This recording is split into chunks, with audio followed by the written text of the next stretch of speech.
Hey foodies, welcome to liveloveloverecipes.com. இன்றைக்கி நம்ம சேனலில் நம்ம பார்க்க போகிற ரெசிபி என்னென்னு பார்த்தீங்கன்னா ரொம்பவே ஸ்பெஷலான மதுரை ஸ்பெஷல் மட்டன் கறி தோசை எப்படி செய்ய போகிறோம் அப்படின்றது தான். இதை வீட்லேயே ரொம்ப டேஸ்டியாகவும் சூப்பராகவும் செய்யலாம். வாங்க இது எப்படி செய்யலான்றதை பார்க்கலாம். ஃபர்ஸ்ட் இதுக்கு நம்ம மட்டன் கிரேவி ரெடி பண்ணிக்கணும். அதுக்கு ஒரு சாஸ்பேனில் 3 to 4 டேபிள் ஸ்பூன்ஸ் ஆயிலை சூடு பண்ணிக்கோங்க. இப்போது ஆயில் நல்லா சூடானதுக்கப்புறமா 15 சின்ன வெங்காயத்தை நல்லா பொடியாக சாப் பண்ணி வச்சுருக்கேன், அதை ஆட் பண்ணிக்கலாம். கூடவே ஒரு கொத்து கருவேப்பிலையும் ஆட் பண்ணி எல்லாத்தையும் நல்லா சாட்டே பண்ணி விட்டுடலாம். இதெல்லாம் நல்லா சாட்டே ஆகி ஒரு பிங்க் கலரில் டேர்ன் ஆகணும். அதுக்கப்புறமா இது கூடவே நம்ம இஞ்சி பூண்டு விழுது ஒரு 1 டீஸ்பூன் அளவுக்கு ஆட் பண்ணி அதோட ராஸ்மெல் போகிற வரைக்கும் நல்லா சாட்டே பண்ணிக்கணும். இஞ்சி பூண்டு விழுதோட ராஸ்மெல் எல்லாம் போனதுக்கப்புறமா ஒரு தக்காளியை நல்லா ஃபைனாக சாப் பண்ணி வச்சுருக்கிறேன். அந்த தக்காளி இது கூடயே நம்ம ஆட் பண்ணி நல்லா வதக்கி விட்டுற போகிறோம். தக்காளி நல்லா குழைவாக வேகணும், அதனால் பொறுமையாக லோ மீடியம் ஃப்ளேம்லேயே வச்சு இதை குக் பண்ணிக்கோங்க. இப்போது இது வேகிறதுக்கு தேவையான அளவுக்கு சால்ட் ஆட் பண்ணிவிட்டு நல்லா கலந்து விட்டுடலாம்.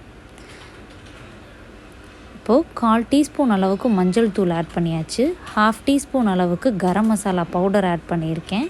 வீட்டில் அரைச்சி சாம்பார் பவுடர் இருக்கு இல்லையா, அது ஒரு 2.5 டேபிள் ஸ்பூன்ஸ் அளவுக்கு ஆட் பண்ணி எல்லாத்தையும் நல்லா கலந்து விட்டுறலாம். இப்போது மசாலாலாம் கரிஞ்சிடாமல் இருக்கிறதுக்காக ஒரு 3 to 4 டேபிள் ஸ்பூன்ஸ் அளவுக்கு மட்டும் தண்ணி ஆட் பண்ணி இதை நல்லா கலந்து விட்டு மூடி வச்சு குக் பண்ண போகிறேன். இந்த மாதிரி எல்லாத்தையும் நல்லா கலந்து வச்சு மூடி வச்சு குக் பண்ணணும். இதிலிருந்து நல்லா எண்ணெய் பிரிஞ்சு வரணும், அந்த அளவுக்கு இதை குக் பண்ணி ரெடி பண்ணி எடுத்துக்கோங்க.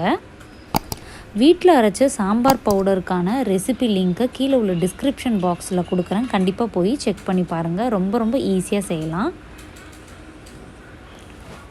இப்போது பார்த்திங்கன்னா நம்மளோட வெங்காயம் தக்காளி இது எல்லாமே ஓரளவுக்கு நல்லா வதங்கி வந்துருச்சு. இப்போது இன்னும் எண்ணெய் பிரிஞ்சு வர்ற வரைக்கும் இதை நம்ம சாட்டே பண்ணிக்கணும். பாருங்கள், நல்லா எண்ணெய் பிரிஞ்சு வந்துருச்சு. ஒரு 5 மினிட்ஸ் நல்லா மூடி போட்டு லோ மீடியம் ஃப்ளேம்லேயே குக் பண்ணோம் அப்படின்னா நல்லா எண்ணெய் பிரிஞ்சு வரும். அது மட்டும் இல்லாமல் இந்த மசாலாலேருந்து வர ராஸ்மெல் எல்லாமே நம்மளுக்கு போயிடும்.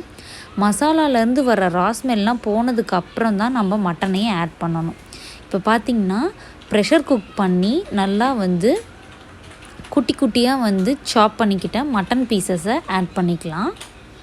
இப்போது மட்டன் பீசஸை ஆட் பண்ணிவிட்டு நல்லா கலந்து விட்டுடலாம். தண்ணியெலாம் இதில் ஒரு ட்ராப் கூட விட்டுறாதீங்க. மட்டனை மஞ்சள் தூள் உப்பு போட்டு ஒரு 7 to 8 விசில்ஸ்க்கு குக் பண்ணிவிட்டு அதை நல்லா சின்னதாக சாப் பண்ணி எடுத்து வச்சுக்கிட்டிங்க அப்படின்னா நம்மளுக்கு ஈஸியாக இருக்கும். இப்போது கொத்தமல்லி இலையை தூவிட்டு மூடி வச்சு நம்ம மறுபடியும் இதை குக் பண்ணிக்கலாம். இப்போ பார்த்திங்க அப்படின்னா நம்மளுக்கு சூப்பராக எண்ணெய் பிரிஞ்சு வந்திருக்கு. பார்த்திங்களா, நல்லா நம்மளோட மட்டன் நம்ம ஏற்கனவே வதக்கி வச்சுருந்த வெங்காயம் தக்காளி அந்த ஸ்பைஸ் பேஸ்ட்டோட எல்லாம் நல்லா மிக்ஸ் ஆகி சூப்பராக நம்மளுக்கு ரெடியாகி வந்துருச்சு. இப்போ நம்மளோட மட்டன் கிரேவி ரெடி ஆகிடுச்சு. இப்போ இதை வச்சு எப்படி தோசை செய்யலாம் அப்படின்றத பார்த்துக்கலாம். யூஸ்வலாக நம்ம தோசைக்கு மாவு அரைக்கிற மாதிரி அரைச்சிக்கலாம். மாவு ரொம்ப தண்ணியாக இல்லாமல் மட்டும் பார்த்துக்கோங்க. இதை இந்த மாதிரி சின்னதாக தோசையாக வார்த்துக்கோங்க. தோசை ரொம்ப மொத்தமாகவும் இருக்கக்கூடாது, ரொம்ப மெலிசாகவும் இருக்கக்கூடாது. இப்போது ஒரு முட்டையை லைட்டாக சால்ட் ஆட் பண்ணிவிட்டு நல்லா அடித்து வச்சுருக்கேன். அதை ஒரு ஸ்பூனை வச்சு நல்லா இந்த மாதிரி ஸ்ப்ரெட் பண்ணி ஊற்றிக்கலாம். இப்போது நம்ம ரெடி பண்ணி வச்சுருந்தோம் இல்லையா மட்டன், அதை இது மேலேயே ஆட் பண்ணிக்க போகிறோம். நல்லா பரவலாக ஆட் பண்ணி விட்டுருங்க. எய்தர் ஸ்பூன்லேயோ இல்லை இந்த மாதிரி ஒரு லேடில்லையோ யூஸ் பண்ணி நீங்கள் நல்லா பரவலாக ஆட் பண்ணி விட்டுறணும். இன்றைக்கி நான் ஒரு 1/4 கிலோ மட்டனை வச்சு தான் நான் செஞ்சுருப்பேன். அதுக்கு எனக்கு 2 தோசைக்கு கரெக்டாக இருந்தது. இது நல்லா ஃபுல் நம்மளுக்கு ஸ்டொமக் ஒரு தோசையிலே ஃபில் ஆகிடும், அந்தளவுக்கு இருக்கும். நல்லா ஃபில்லிங்கான ஒரு ரெசிபி தான் இது. மேலே பார்த்திங்கன்னா கொஞ்சமாக சின்ன வெங்காயம் ஆட் பண்ணிவிட்டு கொஞ்சமாக நறுக்கின கொத்தமல்லியும் ஆட் பண்ணிவிட்டு மேலேயே அப்படியே நல்லா பெப்பர் பவுடர் தூவிட்டு நல்லெண்ணெய் ஊற்றி நல்லா ஒரு லோ ஃப்ளேம்லேயே வச்சு இதை குக் பண்ணணும். அப்போ தான் கீழே நல்லா குக் ஆகும். இது நல்லா குக் ஆனதுக்கப்புறமா இந்த மாதிரி திருப்பி போட்டுட்டு மறுபடியும் கொஞ்சமாக எண்ணெய் ஊற்றி ஒரு லோ மீடியம் ஃப்ளேம்லேயே வச்சு ஒரு 3 to 4 மினிட்ஸ் குக் பண்ணிங்க அப்படின்னா மட்டன்லாம் நல்லா நம்மளோட தோசையில் ஒட்டிக்கும். பாருங்கள் எந்த அளவுக்கு சூப்பராக ரெடி ஆகிடுச்சின்னு.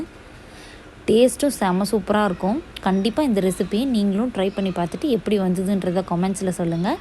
இந்த ரெசிபி உங்களுக்கு பிடிச்சிருந்தது அப்படின்னா மறக்காமல் நம்ம சேனலை சப்ஸ்கிரைப் பண்ணுறதோட மட்டும் இல்லாமல் பெல் ஐக்கானையும் கிளிக் பண்ணிக்கோங்க. தேங்க்ஸ் ஃபார் வாட்சிங்.